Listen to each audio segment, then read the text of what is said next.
Cordial saludo. En el siguiente video se presentará la morfofisiología del tracto reproductor de la cobaya. Mi grupo está conformado por Jessica Casas, Giancarlo Cubillos y quien habla, Ginette Caicedo, de la asignatura Biofísica y Fisiología Animal dictada por la docente Marbel Juliet Monroy de la Universidad de Cundinamarca, seccional UAT. Introducción. El cuy es un mamífero herbívoro originario de la zona andina. Se caracteriza por ser una especie precoz, prolífica y de ciclos reproductivos cortos. Los órganos del aparato reproductor femenino incluyen ovarios, oviductos, el útero, el cuello uterino, la vagina y los genitales externos. Los órganos genitales internos están sostenidos por el ligamento ancho.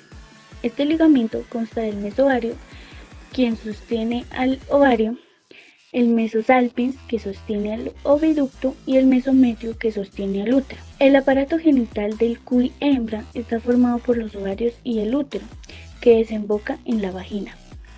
Externamente, la vagina presenta un pliegue característico en forma de Y inversa, totalmente distinto del pliegue longitudinal del macho. En el presente video se pretende dar información relevante acerca del sistema reproductor del cuy, donde se abordarán temas de interés zootécnico respecto a la composición, importancia, ubicación y función de cada una de las estructuras, con el fin de reforzar el conocimiento adquirido en clase. Objetivos. Objetivo general. Analizar la morfología y fisiología del aparato reproductor de la cobaya. Objetivos específicos.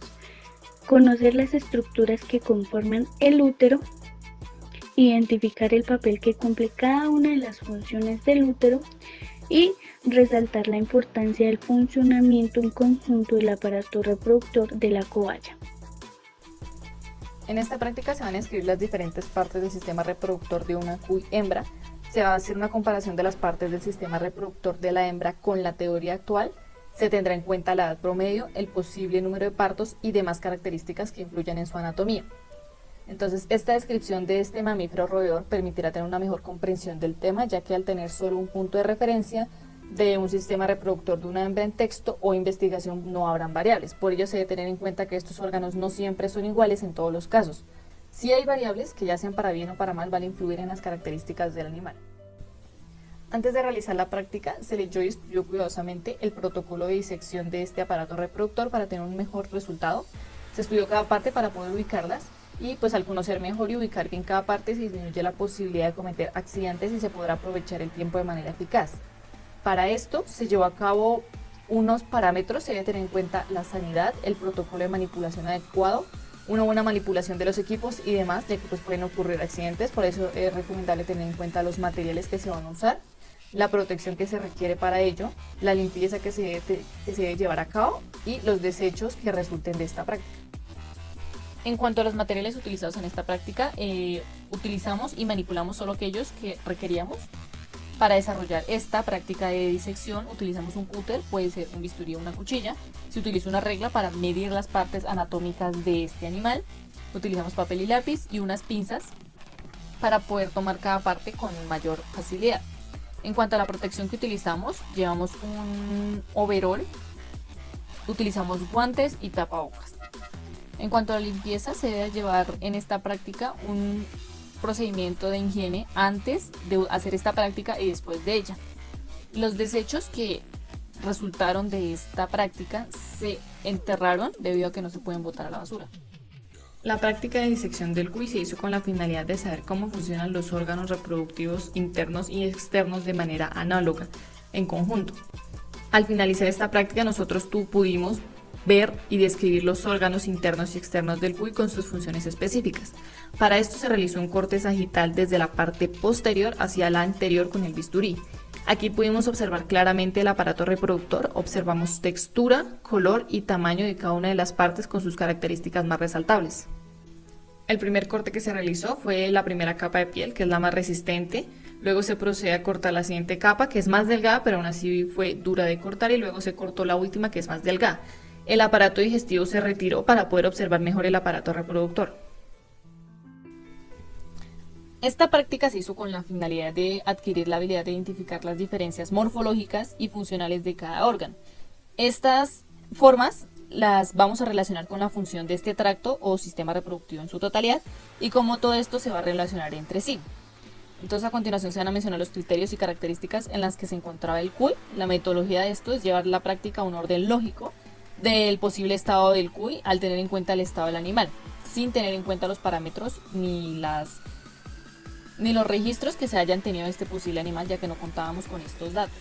A continuación vamos a ver la explicación fisiológica del sistema reproductor de una cuy hembra y su anatomía. Entonces, inicialmente vamos a proceder a desplegar el tracto genital sobre la mesa de trabajo. Este debe estar despejado y con un sistema de drenaje. Y luego se va a proceder a identificar la situación topográfica y a ver los rasgos de cada parte. Entonces, de la parte caudal a la craneal encontramos los órganos genitales externos y luego van a estar los internos. Entonces, nosotros sabemos que de forma general los órganos del aparato reproductor femenino de la cuy incluyen ovarios, oviducto, útero, el cuello uterino, la vagina y los genitales externos. Los genitales internos van a estar sostenidos por el ligamento ancho. Este ligamento va a constar del mesovario, que va a sostener al ovario, el mesosalpinx, que va a sostener al oviducto, y el mesometrio, que sostiene al útero. Entonces, del ovario y del útero vamos a saber que estos van a desembocar en la vagina, y esta vagina va a presentar un pliegue característico en forma de Y, totalmente distinto del pliegue longitudinal del macho. Continuamos con la descripción anatómica de las partes del sistema reproductor de la cobaya hembra. Vamos a escribir el ovario. Al hacer la disección de esta cuy, encontramos que los ovarios eran muy pequeños, eran de menor tamaño que un frijol. El ovario sabemos que tiene función doble, va a producir óvulos y va a secretar hormonas. Entonces, esta última va a provocar las adaptaciones necesarias de los órganos, ya sean reproductores accesorios o genitales tubulares, que funcionan como glándulas en donde se producen los estrógenos y la progesterona. Este también es conocido como el órgano principal de la reproducción de las hembras, el ovario, ya que pues por la reproducción de óvulos maduros se determina el ritmo del resto del tracto genital, que debe adaptarse para recibir al cigoto y albergarlo hasta el nacimiento. Las medidas recopiladas de este ovario fueron de 6,5 milímetros de largo y 4 milímetros de ancho. Y la última característica es que estos ovarios son órganos pares. Continuamos con los oviductos, o también denominados tubas uterinas. Estos son órganos pares del tracto reproductor femenino en los que se llevan a cabo funciones esenciales para la reproducción, como lo son el transporte de gametos, la capacitación espermática, la segmentación embrionaria y el transporte sincronizado del embrión hacia el útero para su posterior anidación. Al hacer un corte transversal de este órgano encontramos que este consta de fibras elásticas. Los datos recopilados de este órgano en cuanto a su medida fueron de 56 milímetros de largo y de ancho 1,3 milímetros. El útero va a presentar una forma bicórnea en forma de V. Este consta de cuernos, cuerpo y cuello uterino. Entonces, los cuernos uterinos tuvieron una medida en su parte media de 6 milímetros y de longitud tiene 37 milímetros. Ambos forman una V y con su vértice posterior y extremos anteriores tiene forma cónica, son un poco aplanados en su característica anatómica. El cuerpo uterino también es corto y aplanado, entonces aproximadamente mide 12 milímetros de largo y 7 milímetros de ancho. El cuello uterino es una porción del útero que se va a comunicar con la vagina. En el centro se va a hallar el orificio comunicante, entonces su consistencia es dura, está formada por una estructura muscular gruesa. Luego de estos órganos vamos a encontrar la vagina, el cual es un tubo de músculo fibroelástico. Su longitud fue de 3 milímetros de largo por 1 centímetro de ancho. Esta se encuentra ubicada en la cavidad pelviana. Esta vagina se va a dividir en dos partes, el vestíbulo, que es la parte más externa, y la vagina posterior, que se extiende del orificio uretral hasta la cervix.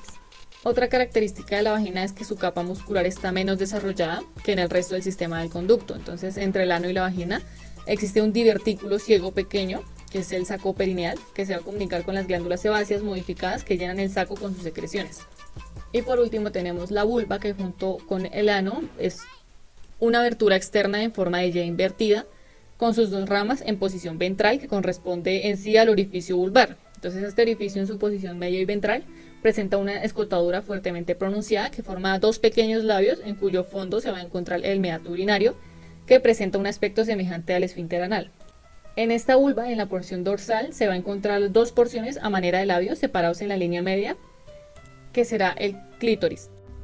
A continuación vamos a hablar de la fisiología reproductiva de la cobaya y vamos a iniciar con la pubertad, el cual va a ser el periodo en el cual el animal va a iniciar su vida sexual y aquí va a manifestar el desarrollo definitivo de los órganos que anteriormente describimos. Entonces para esto la edad adecuada para iniciar el apareamiento es de 3 a 4 meses, ya cuando han madurado sexualmente y han alcanzado un peso mínimo de 600 gramos. Entonces esto va a garantizar que el animal también haya completado su crecimiento, alcanzando un tamaño adulto. Entonces si se va a destinar una cuya más joven a reproducir, su crecimiento cesará por completo después del parto y se quedará pequeña. También hay que tener en cuenta que en la pubertad va a aparecer el primer celo y esta va a estar influenciada por el peso del animal, resultado de su manejo y de su carga genética. Entonces aquí en la pubertad las hembras suele presentarse a la edad de 50 a 70 días y en macho a los 50 días, por eso hay que criarlos separados hasta la edad de empadre. Y este en general consiste en juntar al mejor cuy macho con las hembras que estén listas para iniciar su reproducción. Entonces las hembras pueden empadrarse cuando hayan alcanzado 550 gramos de peso o tener 3 meses de edad. Y el cuy macho reproductor debe ser mayor, pudiendo iniciar el empadre con 4 meses de edad. Acá hay que tener en cuenta que solo la hembra tiene que estar en celo para que sea apta para que el macho la cubra. Es esencial el peso de la madre al iniciar el empadre, ya que es una variable que influye en los pesos al parto, al destete, influye en el tamaño de la camada y peso de las crías al nacimiento y destete. Para este empadre hay que tener en cuenta que el celo se presenta cada 16 días. A continuación se va a describir el ciclo estrual de una cuy hembra, el cual pues como sabemos el cuy es una especie poliéstrica, es decir que presenta ciclos continuos. Esta va a tener pequeñas variaciones de fecundidad, entonces el ciclo estrual del cuy tiene una duración promedio de 16 días con un rango de 13 a 22 días. En este ciclo se van a presentar 4 fases. En el proestro se van a incrementar la acción de los órganos reproductores y se va a observar en los órganos genitales externos una secreción serosa de la misma y células nucleadas en la mucosa vaginal. El proestro dura aproximadamente de 13 a 14 horas. A continuación está la fase de estro, comúnmente denominada el celo, y en esta fase de celo-calor será caracterizada porque la hembra va a aceptar al macho. Entonces aquí va a estar la presencia de la mucosa de la vagina. Esta etapa dura de 11 a 12 horas y pues la manifestación del celo en esta especie se presenta también inmediatamente después del parto, aproximadamente 2 a 3 horas. En esta especie está demostrado que el 74% de las hembras paridas presentan el celo postpartum fértil y tiene una duración de 3 a 4 horas. Luego continuamos con el metaestro, que es cuando las hembras ya pasaron su estado de calor o celo y ya no acepta al macho. Se halla como en estado de metaestro, que se caracteriza por la presencia de células epiteliales y leucocitos.